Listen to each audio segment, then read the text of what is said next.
आज नारद जी वृंदावन की ओर हरि नाम उच्चारते हुए जा रहे थे। उसी समय यमुना जी के उस पार से इस पार नारद जी हरि नाम हरि नारायण नारायण नारायण नाम रट रहे थे।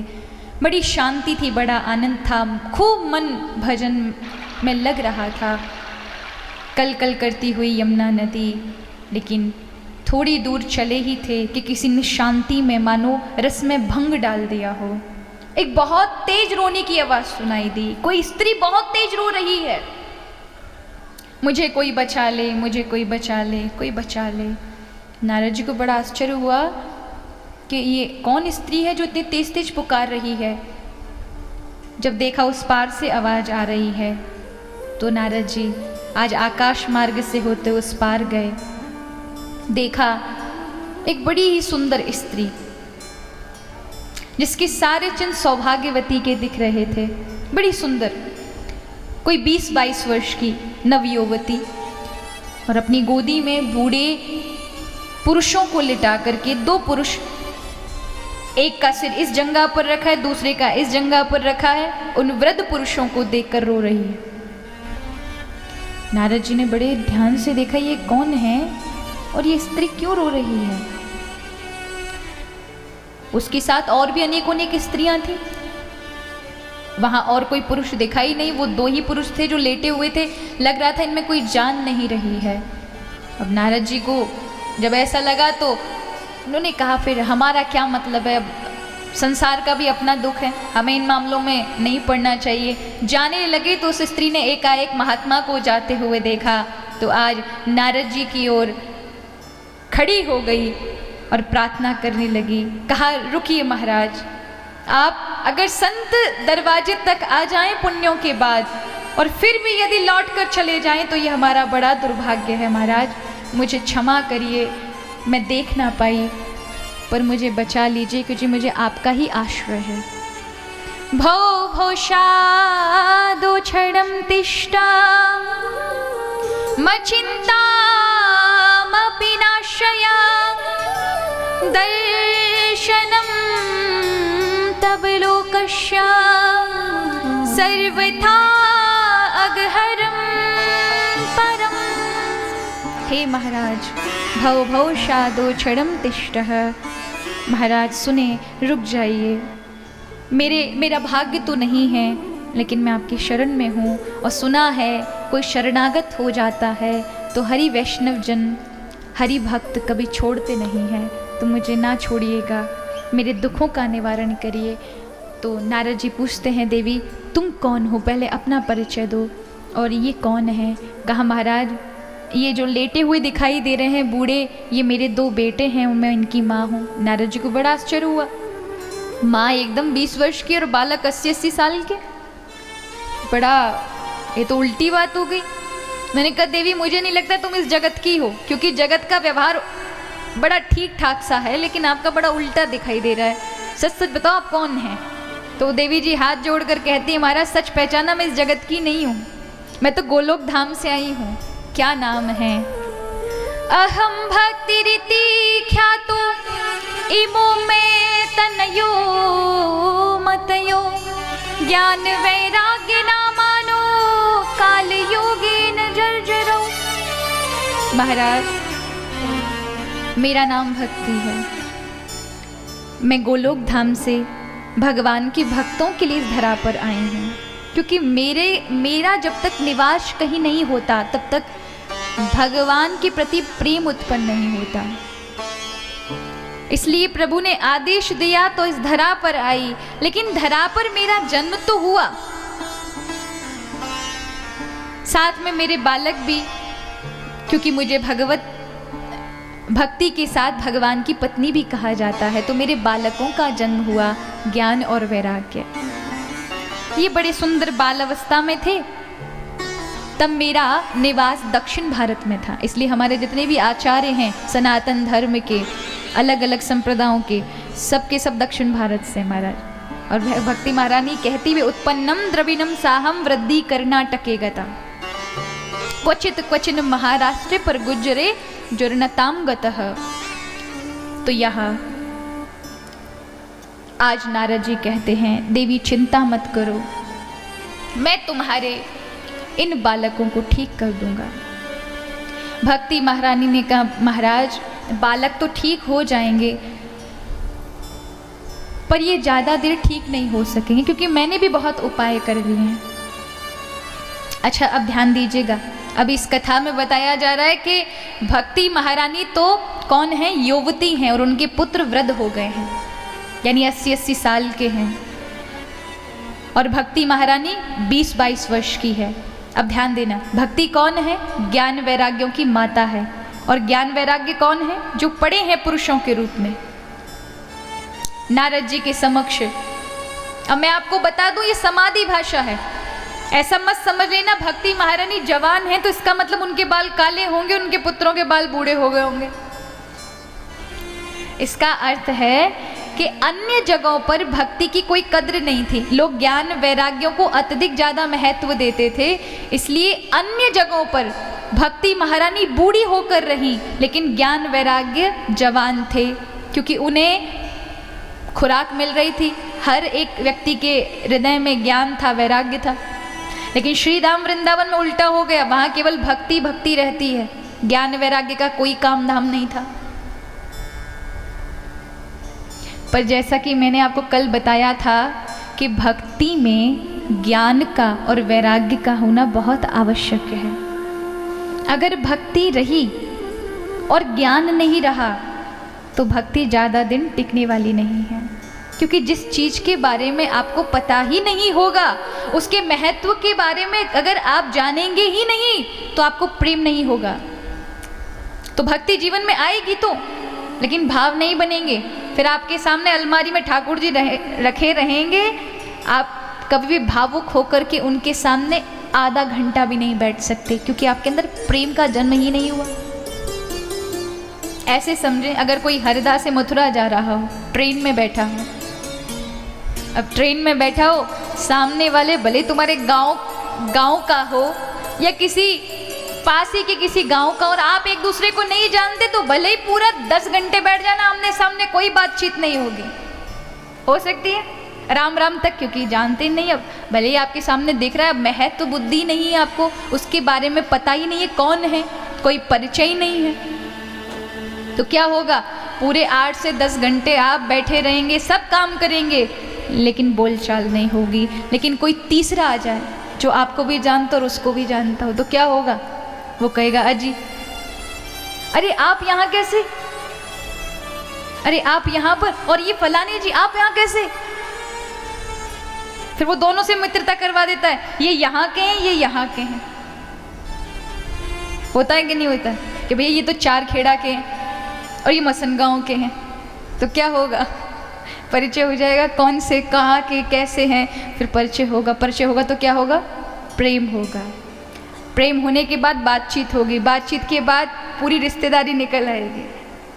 तो ठीक ऐसा ही है, जब भक्ति आती है तो उसमें ज्ञान होना जरूरी है, किसकी भक्ति कर रहे हैं, उससे मिलेगा क्या, कौन है, भक्ति की प्रधानता क्या है, भक्ति के लक्षण क्या है, क्यों की जा रही है। जब परिचय संत करा देते हैं तो फिर संबंध जुड़ जाता है। तो यहाँ नारद जी ने ज्ञान वैराग्य के कानों में बड़े बड़े मंत्र बोले, लेकिन कोई फर्क नहीं हुआ। तभी आकाशवाणी हुई, नारद जी सत्कर्म करो, सत्कर्म से इन पर असर होगा। नारद जी चल दिए महाराज, जगह जगह जा रहे हैं, सबसे पूछ रहे हैं सत्कर्म किसे कहते हैं, सत्कर्म किसे कहते हैं। अच्छा, लोगों को बड़ा कई बार पता ही नहीं होता सत्कर्म किसे कहते हैं।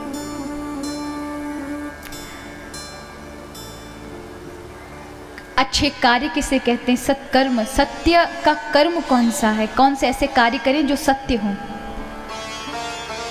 याद रखिए, यहाँ नारद जी ने पूरी जगह खोज लिया, हर जगह गए। अच्छा ये बताइए, नारद जी कोई साधारण ज्ञानी नहीं है, साधारण संत मत समझ लीजिएगा, एक बस बीड़ा बजाते घूमते हैं। उन्होंने भक्ति सूत्र लिखा और उन सूत्रों में एक एक सूत्र के अंदर पूरी पूरी एक एक किताब छप जाए, इतना इतना ज्ञान है। उनसे बड़ा पंडित, उनसे बड़ा संगीतज्ञ, उनसे बड़ा आचार्य और उनसे बड़ा ज्योतिष कोई नहीं होगा। क्या उन्हें सत्कर्म के बारे में नहीं पता था? पता था, लेकिन ये संत आदि कार्य इसलिए करते हैं कि हर एक व्यक्ति की नज़र वहाँ पर जाए कि सत्कर्म किसे कहते हैं। इसलिए नारद जी ने पूरी भूमि का चक्कर लगाया, सबसे पूछ रहे सत्कर्म किसे कहते हैं, सत्कर्म किसे कहते हैं, कोई बताए सत्कर्म किसे कहते हैं। सब कह रहे महाराज आप जैसे संत को पता नहीं, आप हमसे पूछने आ गए, हम तो आपकी जगह कहीं भी नहीं लगते।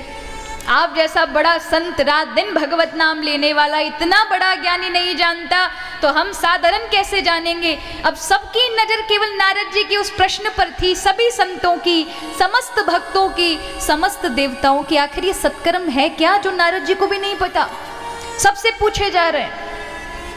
नारद जी उदास मन से जब कहीं उत्तर नहीं मिला तो कहते हैं जहाँ कहीं उत्तर नहीं मिलता वो उत्तर देवभूमि दिया करती है। इसलिए नारद जी उत्तराखंड गए जहाँ बद्रीनाथ जी थे, क्योंकि इस बद्रीनाथ जी में केवल तपस्या त्याग की क्षेत्र नहीं कहा जाता, वो क्षेत्र है जहाँ उद्धव जैसे ज्ञानी को भी जाना पड़ा।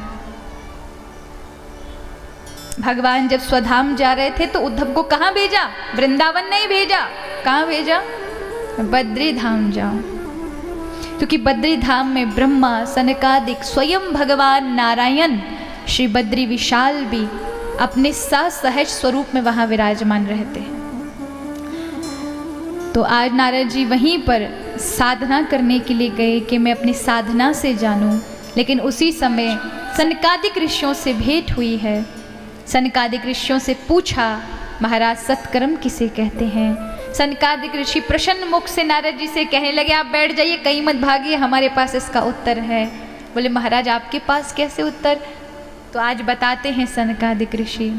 सत्कर्म सूचकम नूनम ज्ञान यज्ञष्मतो बुद्धै श्रीमद् भागवतालापः सतु गीत सुकादिभिः। सत्कर्म कहते हैं ज्ञान यज्ञ को। नारद जी ने कहा मैं जानता नहीं हूँ महाराज, कैसे कराऊं? तो बता दिया गंगा जी का तट है हरिद्वार में, वहाँ जाओ, वहाँ करवाओ। आज नारद जी ने कथा करवाई। अब पहले तो इतने बड़े बड़े पंडाल नहीं हुआ करते थे, उस समय की कथा की बात ही विशेषता कुछ और होती थी महाराज। 4 ऋषि बैठ जाते, बिना माइक के हजारों की संख्याओं में लोगों को सुनाते थे। लोग एक चुप होकर के बड़ी शांत भावना से श्रवण करते थे। तो आप बताइए उस समय ऋषियों की वाणी में कितना तेज हुआ करता था, संतों की वाणी में और लोगों को सुनने की में, कि वो यहाँ से बोलते थे और हजारों की भीड़ उन्हें सुनती थी।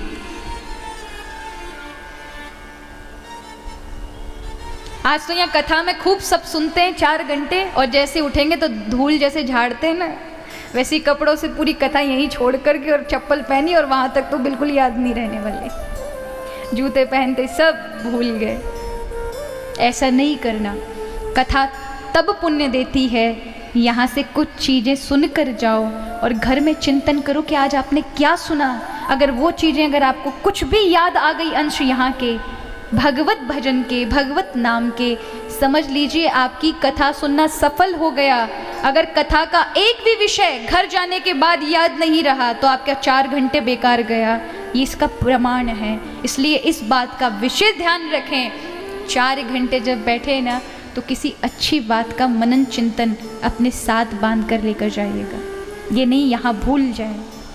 उस कथा का असर नहीं होगा, न कही हुई बात का, न सुने हुए प्रवचन का। वो जरूरी नहीं इसी पंडाल में, कहीं भी किसी भी संत की वाणी सुनने जाओ तो अवश्य श्रवण करें और मनन करें घर आकर के कि आज आपने ये सुना। तो यहाँ पर आज नारद जी कथा कहलवाते हैं, सनकादिक ऋषि बैठते हैं। 7 दिन कथा हुई, हजारों तीर्थ देवता आदि मनुष्य रूप धारण करके आए। 7वें दिन भक्ति महारानी अपने ज्ञान वैराग्य बालकों के साथ प्रकट हो गई। बार बार प्रार्थना कर रही है ऋषियों से, भवद भीरधम कृताश्मि पुष्टाम कली प्रणशटापि कथारशेन। हे ऋषियों, मैं कृतार्थ हुई, मैं बुरी भाग्य हुई कि मेरे बालकों को तुमने चेतना ला दी, यानी उनके बालक जवान हो गए। इसका मतलब क्या है? भागवत कथा श्रवण करने से भक्ति, ज्ञान, वैराग्य और त्याग लोगों के जीवन में बैठ जाता है। बिठाना नहीं पड़ता, अपने आप बैठ जाता है जो भागवत श्रवण करते हैं। भागवत में 4 शब्द हैं, भ, ग, व और त। भ मने भक्ति, ग मने ज्ञान, व मने वैराग्य और त मने त्याग। ये चारों को जो एक रूप से सबके हृदय में विद्यमान कर दे, विराजमान कर दे, उसका नाम भागवत है। यानी आपको कोई कोशिश नहीं करनी पड़ेगी, भक्ति आए, अब ज्ञान भी आए, अब वैराग्य भी आए, अब त्याग भी आए, वो अपने आप आ जाता है। आपको पता भी नहीं चलेगा और जीवन में भक्ति बढ़ती चली जाएगी, ज्ञान होता चला जाएगा। लेकिन उसके लिए क्या करना पड़ेगा? बोले सदा सेव्या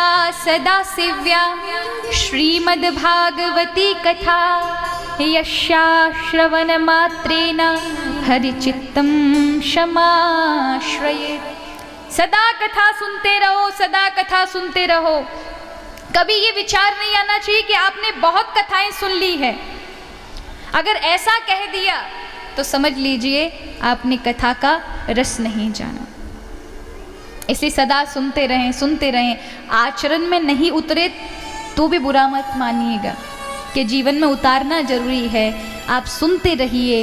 इस भागवत कथा में ये सक्षमता है, अगर आप सुनते रहते हैं तो अपने आप ये आपके जीवन में खुद उतर जाएगी, आपको चेष्टा नहीं करनी पड़ेगी। इसलिए गोपियाँ भी कहती है, तब कथामृतम तप्त जीवनम कभी विरीडितम कल्मषापहम। जीवन में कथा आती है तो जीवन के दुर्गुणों को हटा देती है और भगवान का भजन बढ़ा देती है, प्रभु से प्रेम करा देती है। इसलिए कथा सत्संग बहुत उपयोगी है हमारे जीवन के लिए। तो यहाँ कथा हुई और सबने बड़ा आनंद लिया। भक्ति महारानी की प्रसन्नता पर भगवान भी प्रकट हो गए, क्योंकि जहाँ भक्ति रहती है वहाँ भगवान को तो आना पड़ता है महाराज। ये भगवान ने वचन दिया है, जहाँ भक्त नृत्य करते हुए मिलेंगे, जहाँ मद भक्ता यत्र गायत्री तत्र तिष्ठामि नारदः, प्रभु के कथन हैं, प्रभु के वचन हैं। जहाँ भक्त भाव विभोर होकर नृत्य करते हुए गाते हुए मिलेंगे, मैं वहीं मिलूंगा। मैं बैकुंठ में, क्षीर सागर में, वहाँ यहाँ नहीं, मैं भक्तों के हृदय में मिलूंगा। तुम वहीं उनके बीच मुझे महसूस कर लेना कि उनके अंदर जो ऊर्जा का संचार हो रहा है वो मेरे कारण ही तो हो रहा है। इसलिए कभी लोग कहते हैं ना, ये जो कथाओं में नाच कूद करते हैं, ये नृत्य वगैरह करते हैं, ये पाखंड है, ये ढोंग, ऐसी ऐसी बातें करते हैं। तो उन लोगों की बातों पे वो मूर्ख हैं, आप मत आइएगा। क्यों? क्योंकि भक्ति के मुख्य अंगों में से नृत्य करना भी भक्ति का एक अंग है। नाचकर भी भगवत भक्ति की जाती है। 62 अंगों में से भक्ति भी एक, नृत्य करना भी एक अंग है, लेकिन उसका हेतु भगवान होना चाहिए कि आप भगवान को रिझाने के लिए नृत्य कर रहे हैं, दुनिया को रिझाने के लिए नहीं। अगर वो दुनिया को रिझाने के लिए है तो वो पाखंड है। अगर उसका हेतु भगवान है और हरि को रिझाने के लिए है तो वो आपकी साधना है, वो आपकी भक्ति है। इसलिए कभी भी झिझकिएगा मत कि नृत्य नहीं करना, अवश्य करें, लेकिन नृत्य में एक मर्यादा होनी चाहिए कि नृत्य करें तो आनंद पूर्वक करें, किसी को तकलीफ ना हो। अब कभी लोग तो नृत्य में हुड़दंग मचा देते हैं, पूरा मर्यादा से बाहर, लक्ष्मण रेखा से बाहर हो जाते हैं महाराज, जो कि गलत है। बुरा मत मानिएगा। इस हरदा क्षेत्र में अत्यधिक भक्ति है। गणेश स्थापना होती है, गणेश पूजन होते हैं, 11-11 दिन गणेश जी को रखा जाता है, 9-9 दिन, 10-10 दिन माँ देवी जी विराजमान रहती है। लेकिन कई युवक जो देवी जी को रखते हैं या माँ गणेश जी को वहाँ स्थापन करते हैं, क्या करते हैं? खूब भजन हो रहे हैं, लेकिन फिर वहीं पंडालों में अश्लील गाने चल रहे हैं और उन पर ठुमक रहे हैं, जो कि गलत है। ये भक्ति नहीं होती। आपने भक्ति के रंग रूप को बिगाड़ कर रख दिया। आप भजनों पर नाचें, आज के युवाओं को भजनों पर नृत्य करना चाहिए, ना कि उद्देश्य देवी माँ है और वहां पर आप तरह तरह के कई, मैंने महाराष्ट्र जैसे क्षेत्रों में देखा कि युवा, और अपने यूपी में भी देखा, लोग स्थापन देवी जी का कर रहे हैं और उन्हीं पंडालों में गंदे गंदे गाने बज रहे हैं और उन पर नाच रहे हैं जमकर युवा। ये गलत है, ये कोई भक्ति है? ये आप क्या आगे की पीढ़ी को देना चाहते हैं? क्या आपने पूरा माहौल ही गंदा कर लिया? माँ भगवती क्या सोचेगी? ये पूजा होती है? बल्कि संयम होना चाहिए, मर्याद होना चाहिए। माँ कृपा करके हमें सेवा का मौका दिया है, हमारे जीवन में खुशहाली आए, समृद्धि आए, हमारे जीवन में बुद्धि बढ़े, हम सही मार्ग पर चलें, आने वाले भविष्य की पीढ़ी को सही मार्ग दें, अपने माता पिता के क्या कर्तव्य वो हम निभाएं और एक अच्छा नागरिक बन करके उभरें।